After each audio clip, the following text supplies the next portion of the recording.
Good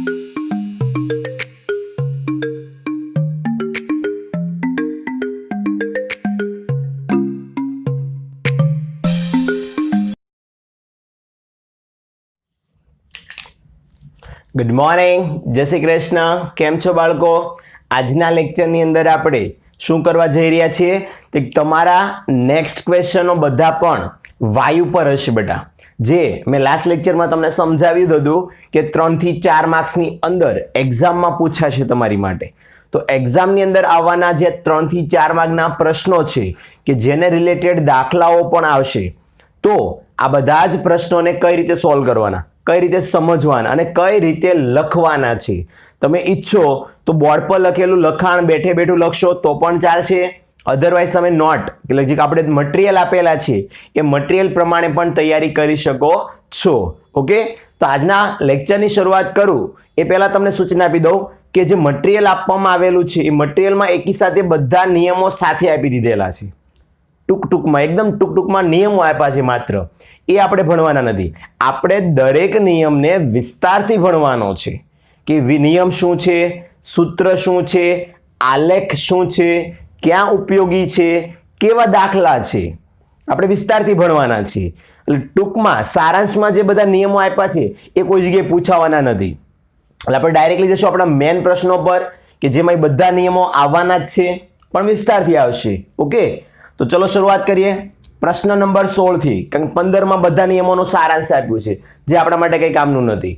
16 નંબરનો પ્રશ્ન શું કહે છે અને આ પ્રશ્ન બીજી કઈ રીતે પૂછાય છે એના વિશે તમને સમજાવી દઉં. પ્રશ્ન એવું કહે છે કે બોયલનો નિયમ જણાવો. જે વૈજ્ઞાનિક હતો રોબર્ટ બોયલ, આખું નામ કહી દઉં, રોબર્ટ બોયલ. એ રોબર્ટ બોયલ નામના વૈજ્ઞાનિકે વાયુના ગુણધર્મો પર એક નિયમ બનાવ્યો હતો, માટે નામ પડી ગયું રોબર્ટનો બોયલ નિયમ. તો એ બોયલ નિયમ તમારે જણાવવાનો છે, એના સૂત્રની તારવણી કરવાની છે અને આલેખ દ્વારા એની સમજૂતી પણ આપવાની છે. તો એકવાર આ પ્રશ્ન આ રીતે પણ માંગી શકાય. બીજો એમ પણ પૂછી શકે કે બોયલનો નિયમ લખી સમતાપી વક્ર સમજાવો. આલેખ આવે ને, આલેખનો પ્રકાર છે સમતાપી. એક સરખા આલેખો જોવા મળશે તાપમાન, અલગ અલગ તાપમાન, એને સમતાપી આલેખ કહેવાય. ઓકે, એ આપણે આગળ જોઈશું. પણ પ્રશ્ન કઈ રીતે પૂછાય તમને ખ્યાલ આવી ગયો. પછી આમાંથી બબ્બે માર્કના ટૂંકા પ્રશ્નો પણ બની શકે. હા યા ના? એટલે પહેલા પ્રશ્ન સમજો અને દરેક પ્રશ્નને યાદ રાખવા માટે ઇઝીમાં ઇઝી મેથડ મારી પાસે છે જ. એના નિયમો હતી કે એકદમ સિમ્પલ મેથડથી યાદ રખાઈ દેશ. યસ ઓર નો? પણ થિયરી શરૂઆત કરું એ પહેલા તમને થોડી વસ્તુ કહી દઉં કે બાળકો આપણી આસપાસ જે વાયુઓ રહેલા છે ને, એ વાયુના ગુણધર્મો કેવા હોય. તો કે વાયુને કદ, યસ, કદમાં માપી શકાય, દબાણ લાગુ પાડી શકાય. તો બે ગુણધર્મો આમ નામ થઈ જાય, કદ એટલે V, દબાણ એટલે P. અને એ જે વાતાવરણમાં છે એનું તાપમાન એની ઉપર અસર કરે, એને કહેવાય ટેમ્પરેચર. T, કેપિટલ T લેવાનો, કેલ્વિન વાળો. અને N એટલે જાણો ને, ચેપ્ટર 1 ભણી જાય. N એટલે શું થાય? મોલ, એનો જથ્થો, નિશ્ચિત જથ્થો જે મોલ હોય એ. ઓકે, તો P, T, V, N કેટલા આવ્યા? 4 પદો આવ્યા. P, T, V, N. આ 4 પદોના આધારે આપણે વાયુના બધા નિયમોનું અનુકૂલન કરવાના છે. બધા નિયમો આના આધારે ભણવાના છીએ. ઓકે, તો ચલો લેક્ચરની શરૂઆત કરીએ. પ્રશ્ન નંબર 16 તમને સમજાઈ ગયો છે. તો શરૂઆત કઈ રીતના કરવાની? તો 4 માર્કનો પ્રશ્ન પૂછાય તો તમારે વર્ણન કરવું પડે. કઈ રીતે? તો ભાઈ રોબર્ટ બોયલ નામના વૈજ્ઞાનિકે, કોને? રોબર્ટ બોયલ નામના વૈજ્ઞાનિકે વાયુ પર જે કઈ પ્રયોગો કર્યા હતા, વાયુના ગુણધર્મો માટે જે પણ કઈ પ્રયોગો કર્યા હતા, એના આધારે એક નિયમ તારવ્યો હતો. અને નિયમ હાલમાં બોયલના નિયમ તરીકે ઓળખવામાં આવે છે. પહેલા સમજૂતી આપવાની. આપો તોય વાંધો નહીં અને ન આપો તો પણ ચાલે. આનો કોઈ માર્ક્સ મળે નહીં, આનો કોઈ માર્ક્સ કટ થાય નહીં. માર્ક્સ કોના મળે? નિયમના મળે, સૂત્ર તારવણી ના કરે, આલેખ ના મળશે, સમજૂતી ના મળશે. સમજ પડી ગઈ? ઓકે, તો હવે નિયમ કઈ રીતના લખવાનો છે? બુક પ્રમાણે નહીં ચાલુ બેટા, હું તમને યાદ રહે ને એ માટે એ પ્રમાણે ચલાવડાવીશ કે જેથી તમે ઇઝીમાં ઇઝી રીતે યાદ રાખી શકો. જેમ કે મારું એવું કહેવું છે કે દરેક નિયમ યાદ રાખવો એના કરતાં એનું સૂત્ર યાદ રાખો. દરેક નિયમ યાદ રાખવો એના કરતાં એનું સૂત્ર યાદ રાખો. કેમ? સૂત્ર પરથી તમે લખાણ લખી શકશો. જી હા બાળકો, સૂત્ર પરથી તમને હું લખાણ લખતા શીખવાડીશ એકદમ ઇઝી મેથડથી. કઈ રીતે? તો સૌપ્રથમ ટાઇટલ આપી દેવાનું બોયલનો નિયમ અને લખવાનું. તો બોયલનો નિયમ કેવો છે?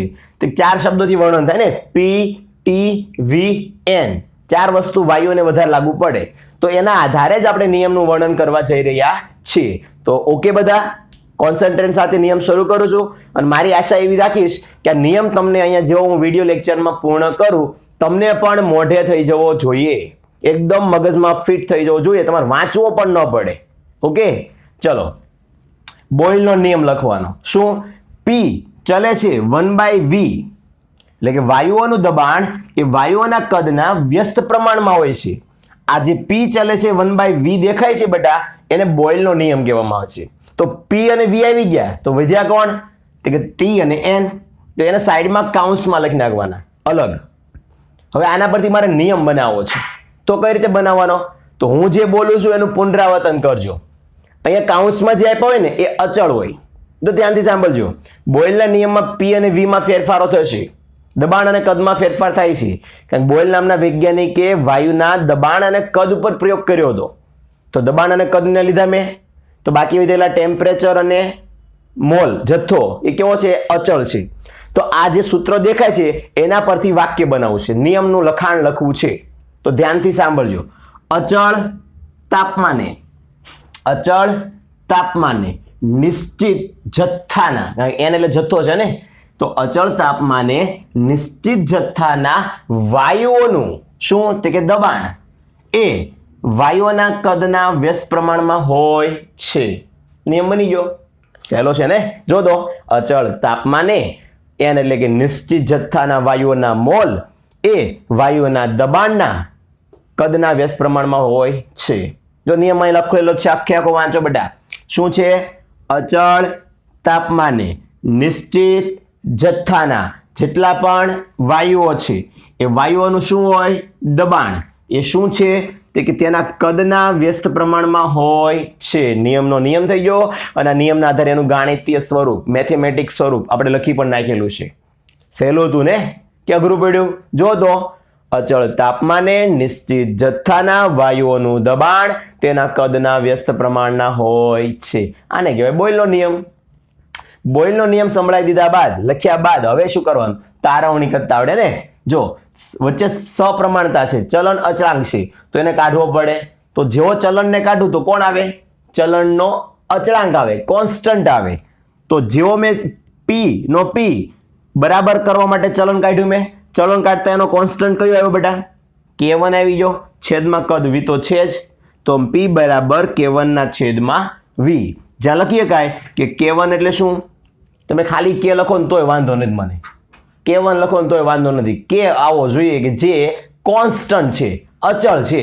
શું? તો સપ્રમાણતા અચળાંક દર્શાવવા માટે વચ્ચેનો ચલન કાઢ્યો એ સપ્રમાણતા અચળાંક છે કે જેનો આધાર MCQ માં પૂછાય. આવું લખતા નહીં, આ ખાલી સમજાવું છું. આ લખવાનું, પણ આ જે રેડ માર્કિંગમાં MCQ માં પૂછાયું કીધું ને એ તમારે સમજવા માટે કે ભાઈ MCQ માં પૂછાય કઈ રીતે? તો કે વાયુઓનો જે સપ્રમાણતા અચળાંક છે એનો આધાર શું? તો કે એનો આધાર દબાણ, તાપમાન, કદ અને વાયુઓનો જથ્થા પર રહેલો હોય છે. એટલે આ બધા ગુણધર્મો પર રહેલો છે. કોનો આધાર? K નો. ચલો K તારવણી થઈ ગઈ બેટા. હવે તમે જાણો છો K નહીં રાખું તો V ક્યાં જાય? સામે. તો PV બરાબર K, નવું સૂત્ર મળી ગયું. અને આના આધારે એક વાક્ય બની જાય બેટા. શું બને જુઓ તો? કે આપેલા સમીકરણ પરથી, આપેલા સમીકરણ, કયું સમીકરણ? PV બરાબર K વાળું. જુઓ તો શું કહે છે? કે નિશ્ચિત જથ્થાના વાયુના, આ જે નિયમ છે કોને લાગુ પડે છે? કે તમારી પાસે કોઈ નિશ્ચિત જથ્થો છે, એટલે કે નિશ્ચિત જથ્થાના વાયુ છે, એ વાયુના દબાણ અને કદનો ગુણાકાર એ કેવો રહેશે? K1 બરાબર, એટલે કે અચળ રહેશે. જો સમજો, આનું મારે વાક્યમાં રૂપાંતરણ કરવું છે. હું તમને દરેક વખતે સૂત્રના વાક્ય પરથી સૂત્ર પરથી જ વાક્ય બનાવતા શીખવાડું છું ને, લખાણ તો તમારે ગોખવાનું નહીં થાય. આપણી પાસે અત્યારે શું છે? કે નિશ્ચિત જથ્થાના વાયુ છે, એનું દબાણ અને એનો કદનો શું જોવા મળે છે? અહીંયા ગુણાકાર. તો એ કોના બરાબર છે? તો સપ્રમાણતા અચળાંક બરાબર. અને તમે જાણો છો કોઈ પણ અચળાંક હોય એનું મૂલ્ય કેવું હોય બેટા? ફિક્સ હોય, અચળ હોય.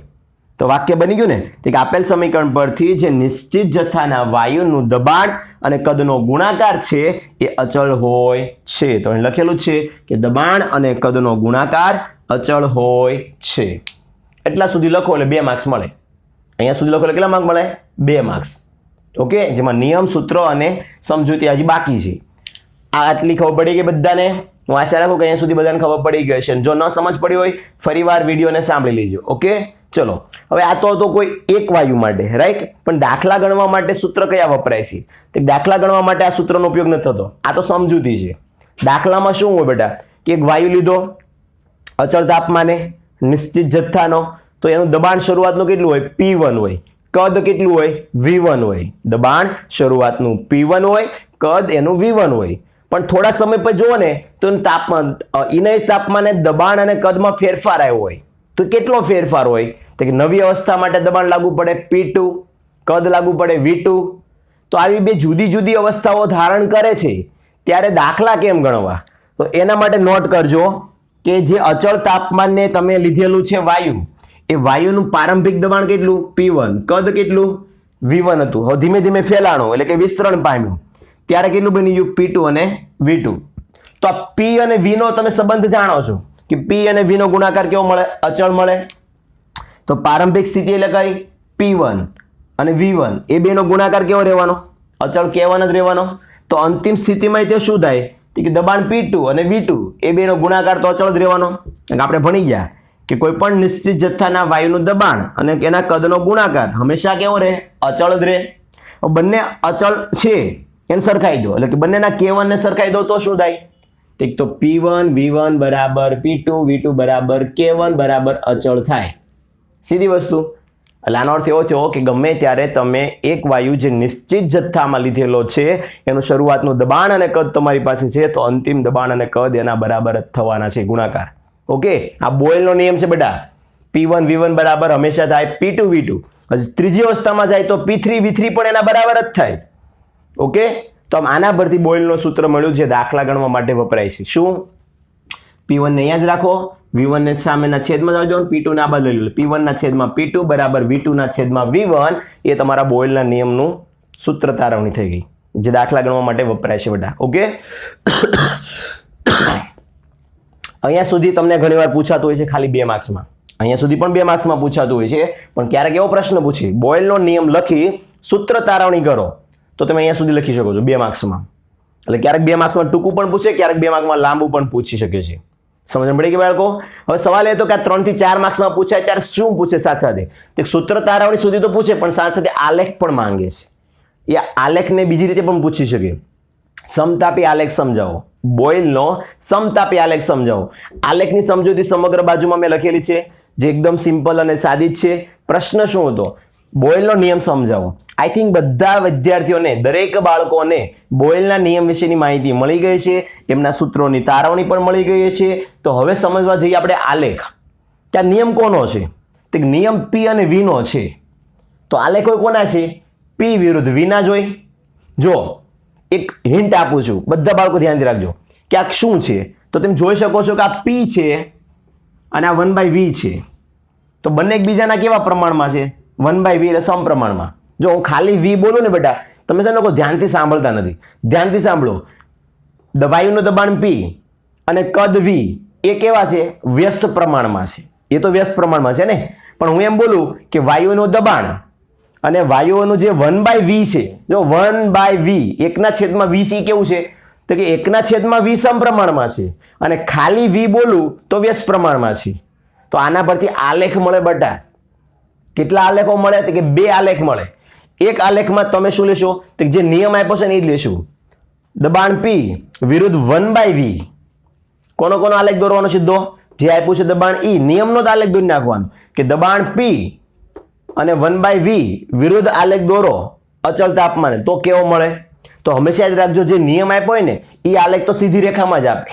એટલે દબાણ P વિરુદ્ધ 1/V નો આલેખ દોરશો ને તો એ બધી તમને સીધી રેખાઓ જ આપશે.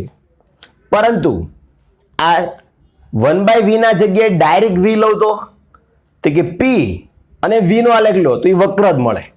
હંમેશા કેવો મળે? વક્ર મળે. આ સમજૂતી એટલે આપી કે અંદર સમજાવવા જાઓ ત્યાં તો લખાણ જ આવવાનું છે, પણ જ્યારે એક્ઝામોમાં પૂછાય છે, GNETની એક્ઝામમાં આવે છે કે ભાઈ P વિરુદ્ધ V નો આલેખ કેવો છે, તો ધ્યાનથી સાંભળજો કે P વિરુદ્ધ V નો આલેખ વક્ર છે. કારણ કે નિયમ તમારો P વિરુદ્ધ 1/v નો છે, નહીં ડાયરેક્ટ v નો. ડાયરેક્ટ v નો હોત તો સીધી રેખા મળે, પણ 1/v નો છે એટલે 1/v વાળો જ સીધી રેખામાં મળે, જ્યારે P વિરુદ્ધ v નો કેવો મળશે? વક્ર. ઓકે, ચલો હવે આલેખને સમજીએ. આલેખ તો એના પરથી સમજાવવાનું છે, જે દોર્યા છે એની પર ડાયરેક્ટ, એમાં કઈ લખાણ ગોખવાનું નથી. જે હતું સમજવાનું એ તો બોયલનો નિયમ, જે આઈ હોપ કે બધાને સમજ પડી ગઈ છે કે બોયલનો નિયમ શું છે, એની તારવણી શું છે. હવે જઈએ એના આલેખ પર. તો ભાઈ કોનો આલેખ દોર્યો પહેલા? તો દબાણ વિરુદ્ધ કદનો આલેખ સમતાપી વક્ર મળે છે. જો વાંચો, દબાણ છે અને વિરુદ્ધ કદ છે, 1/v નથી, કદનું વ્યસ્ત પ્રમાણ નથી, સીધું જ કદ કીધું છે. તો P વિરુદ્ધ v, P વિરુદ્ધ 1/v નથી બાળકો, ધ્યાનથી સાંભળજો. P વિરુદ્ધ v નો આલેખ દોરવામાં આવે અલગ અલગ તાપમાને તો શું થયું? તો યાદ રાખજો બાળકો કે જ્યારે પણ દબાણ વિરુદ્ધ કદનો આલેખ દોરવામાં આવે છે ત્યારે બોયલના નિયમ અનુસાર તે સમતાપી વક્ર મળે છે. હવે આ સમતાપી વક્ર એટલે શું છે?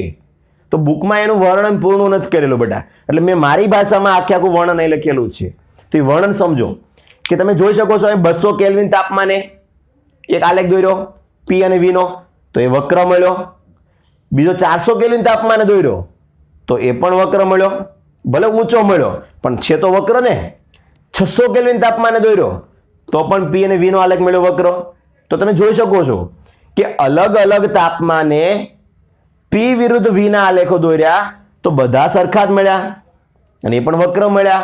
તો આને સમતાપી વક્ર કહેવાય. શું કહેવાય બેટા? સમતાપી. અલગ અલગ તાપમાને હોવા છતાં પણ સરખા આલેખો આપે છે, જેને સમતાપી વક્ર આલેખ કહે છે. ખબર પડી બાળકો? એટલે સમતાપી વક્ર આલેખ એટલે આ થયો. એટલે ઘણીવાર પ્રશ્ન પૂછાતો હોય છે કે બોયલનો નિયમ સમતાપી વક્ર દ્વારા સમજાવો. તો લખાણ લખવાનું કે જ્યારે જ્યારે દબાણ વિરુદ્ધ કદનો આલેખ દોરો છો ત્યારે સમતાપી વક્ર આપે છે. અને એના મુદ્દા કઈ રીતના લખવાના? તો લખવાનો પહેલો મુદ્દો કે આપેલો આલેખ કેવો દેખાય તમને? કે આપેલો આલેખ આપણને વક્ર જોવા મળે છે. આ વક્ર આલેખમાં ખાસિયતો શું છે? તમે જોઈ શકો, ચોક્કસ તાપમાને ચોક્કસ K1 નું મૂલ્ય મળે. વાત સાચી? ધારો કે હું ચોક્કસ તાપમાન અત્યારે 200 કેલ્વિન તાપમાને જોઉં, ઉપરના 400 અને 600 ભૂલી જાઓ, તો આલેખ કેવો મારો જોવા મળે P વિરુદ્ધ V નો? તો એક સિંગલ આ વક્ર જોવા મળે મને. હા એના, અને આ સમગ્ર આલેખ છે એમાં અહીંયા પણ 200 કેલ્વિન તાપમાન લાગુ પડે, અહીંયા પણ 200 લાગુ પડે. મતલબ આખે આખા આલેખમાં જાઓ ને, નીકળો ને ત્યાં એન્ડ સુધી તમને 200 કેલ્વિન તાપમાન આખી પ્રક્રિયાનો આલેખ જોવા મળે.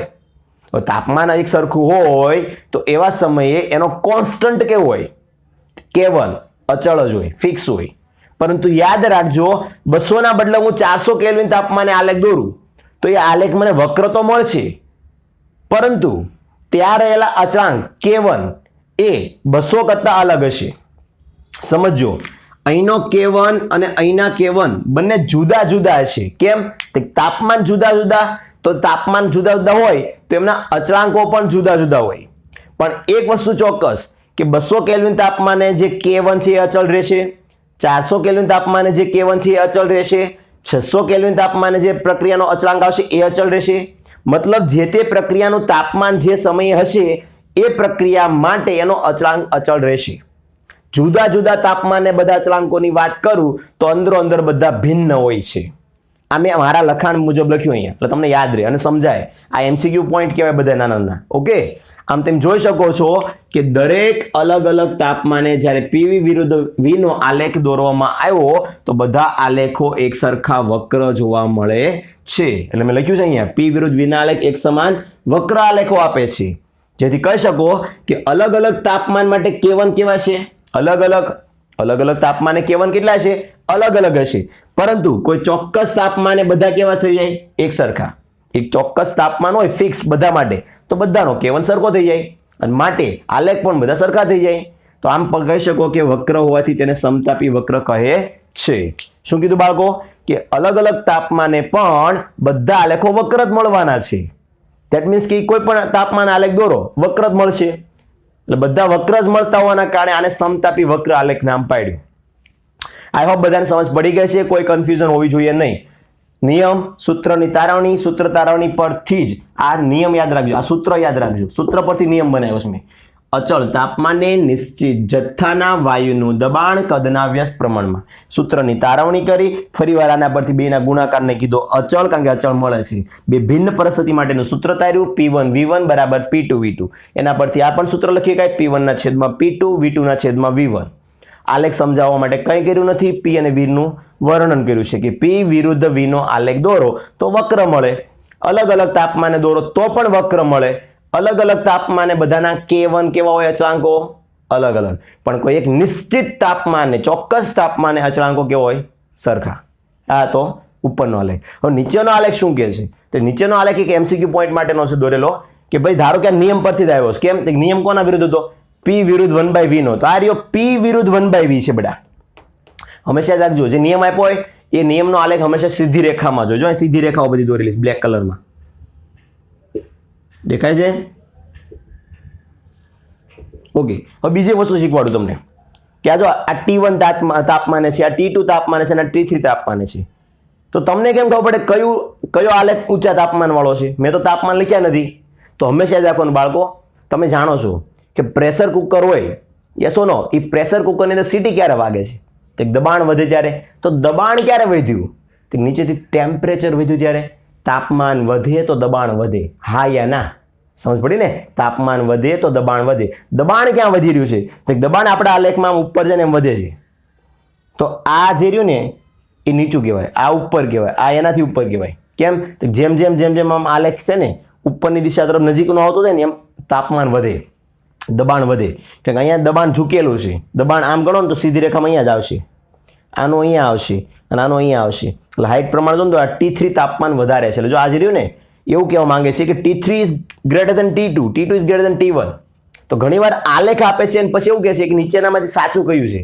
તો એના T1 T3 અને T2 ના બધાના રિલેશન આપેલા હોય છે એ રિલેશન હંમેશા યાદ રાખજો કે ટેમ્પરેચર ધારો કે T3 T2 T1 આપ્યા છે તો T3 વધારે T2 ઓછું T1 એનાથી ઓછું હવે આનાથી ઉલટું આપ્યું હોય તો ઘણા ગોખી નાખે કે T3 વધારે જ આવે બોઇલમાં એવું ન હોય બેટા ક્યારેક અહીં T1 લખ્યું હોય અહીંયા T2 લખ્યું હોય અહીંયા T3 લખ્યું હોય તો રિલેશન પ્રમાણે જે નજીકનું હોય ને આ બાજુનું P ની નજીક એનું ટેમ્પરેચર વધારે હોય છે એટલે એ પ્રમાણે મળે જ્યારે જ્યારે તમે જોશો કે નિયમ અનુસાર આલેખ દોરવામાં આવે P વિરુદ્ધ 1/v નો તો એ સીધી રેખામાં મળે છે એટલે આલેખ સીધી રેખામાં હોય છે એક્સ્ટ્રા મુદ્દા લખ્યા છે બરોબર લખી શકો તમે આલેખ સીધી રેખામાં હોય છે અને બીજી વસ્તુ જેમ જેમ ઢાળ વધશે હવે ઢાળ એટલે શું તો તમે મેથ્સમાં ભણીને આવ્યા છો બધા ફિઝિક્સમાં આવશે અને કેમિસ્ટ્રીમાં ઢાળ એટલે શું તમને સમજો કે અલગ અલગ તાપમાને અલગ અલગ બિંદુ ઉપર જે આલેખ મળે ને એના ઢાળ મળે એ આપણે આગળ અભ્યાસ કરશું પછી યાદ રાખજો કે ઢાળ અલગ અલગ હશે તો એના કે પણ અલગ અલગ હશે પણ શીખવાનો પોઈન્ટ શું કે ઢાળનું મૂલ્ય વધે તો કે વધે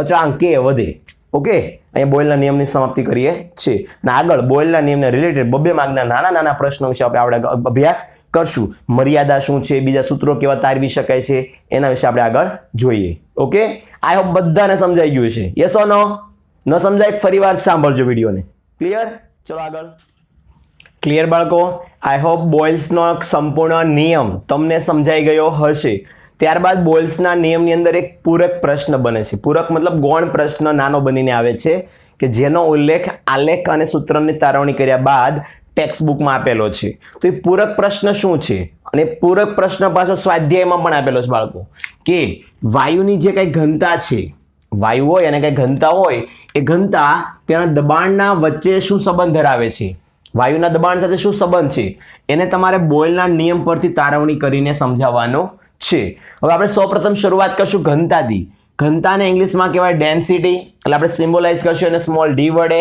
દળ એટલે માસ m કદ એટલે v વોલ્યુમ ઘનતા બરાબર થાય દળ ભાગ્યા કદ તમે જાણો છો કદને કરતા કરો એટલે v ને કરતા કરો તો d છેદમાં જાય તો m ના છેદમાં d એક સૂત્રની તારવણી તમને મળી હવે આ વસ્તુને તમારે બોયલના નિયમમાં પાલન કરાવવાની છે તો બોયલનો નિયમ શું કહે છે pv બરાબર K1 કે P અને V નો ગુણાકાર છે એ કેવો રહેવાનો અચળ હા યા ના અને એક જ પરિસ્થિતિ માટે છે એટલે ભિન્ન પરિસ્થિતિ માટે હોય તો અહીં P1 V1 P2 V2 લઈ શકે પણ PV બરાબર K1 થાય અચળ V ની વેલ્યુ મને મળી ગઈ છે m ના છેદમાં d તો જો મેં મૂકી P નો P V બરાબર m ના છેદમાં d K1 નો K1 હવે મારે ઘનતા અને દબાણ બે વચ્ચે સંબંધ લાવવાનો છે તો ઘનતાને હું કરતા કરી દઉં તો d ને કરતા કરું d ને આ સાઈડ લઈ લઉં અને K1 ને છેદમાં લઈ લઉં તો શું થાય? ડી ને કરતા કરતા પી ત્યાંનો ત્યાં, એમ ત્યાંનો ત્યાં, છેદમાં આવી ગયો K1. હવે તમે સૌ કોઈ જાણો છો કે વાયુનું દળ છે એ નિશ્ચિત હોય છે. કેમ? તો તમે 1 કિલોગ્રામ, 2 કિલોગ્રામ, 5 કિલોગ્રામ લઈને ફિક્સ લીધો હોય ને, એટલે વાયુઓનું દળ તમે નિશ્ચિત લો છો બોયલના નિયમ અનુસાર. નિશ્ચિત જથ્થામાં લઈએ છીએ એટલે એક કેવો થયો? અચળ થયો. K1 તો ઓલરેડી અચળ છે, તો શોર્ટમાં કોણ? તો આખો ગુણોત્તર જ અચળ છે. તો ગુણોત્તર અચળ છે એ બરાબર મેં બીજો નવો કોન્સ્ટન્ટ મૂકી દીધો K1 એના બરાબર. કારણ બંનેની વેલ્યુ ફિક્સ રહેવાની છે, બદલાવાની છે નહીં. તો આને લખવા બદલે મેં લખી નાખ્યો ત્યાં K કોન્સ્ટન્ટ જે ફિક્સ હોય વાયુ માટે, તો K ડેશ કોન્સ્ટન્ટ મૂકી દો બરાબર. એટલે સૂત્ર શું થયું? D બરાબર K ડેશ, જ્યાં આ બરાબર થાય ઇન્ટુ P નો P. હવે આ કોન્સ્ટન્ટ K ક્યાંથી આવ્યો હોય? તો તમે જાણો છો, હું જાણું છું કે કોઈ પણ પ્રક્રિયામાં K કોન્સ્ટન્ટ એ ચલણમાંથી આવ્યો હોય, તો આને પાછો અંદર ચલણમાં નાખી દો. તો સૂત્ર હવે નવું શું બન્યું? D ચલે છે P.